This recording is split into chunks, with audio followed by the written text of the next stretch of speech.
سے آپ کی دولت میں اضافہ ہوتا ہے.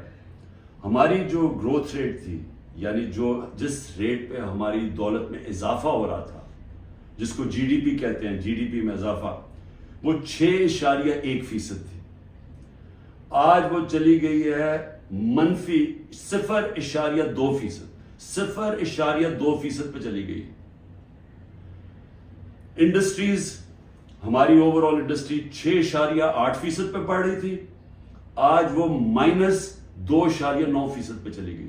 یعنی جس سے آپ کے ملک میں دولت بنتی ہے، جس سے آپ ٹیکسز بڑھتے ہیں، جس سے آپ روزگار دیتے ہیں، وہ انڈسٹری جو زیادہ تر انڈسٹریز وہ -2.9 پہ پہنچ گئی ہیں. اور جو لارج اسکیل مینوفیکچرنگ ہے، جس سے سب سے زیادہ دولت میں اضافہ ہوتا ہے، وہ ہمارے دور میں 11.9% پہ بڑھ رہی تھی، وہ آج -7.9% پہ چلی گئی، تقریباً 8% منفی پہ چلی گئی. جو کنسٹرکشن ہے، جس سے سب سے زیادہ نوکریاں ملتی ہیں، وہ 1.9% پہ بڑھ رہا تھا ہمارے دور پہ، آج وہ -5.5% پہ چلی گئی.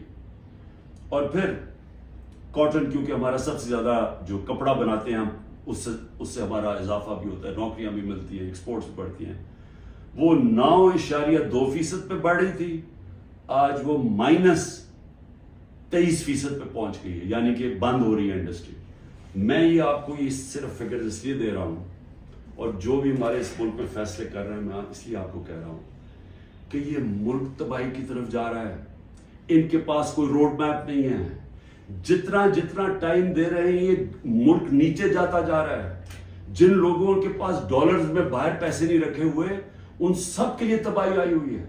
سارا تنخواہ دار طبقہ آج تکلیف میں ہے. جس کے پاس سیلریز ہیں، ان کا اگر 100 روپیہ سال پہلے اگر 100 روپیہ چیزیں خریدا تھا، وہ 50 روپے رہ گئے. تو یہ تو ایک عذاب آنے والا ہے.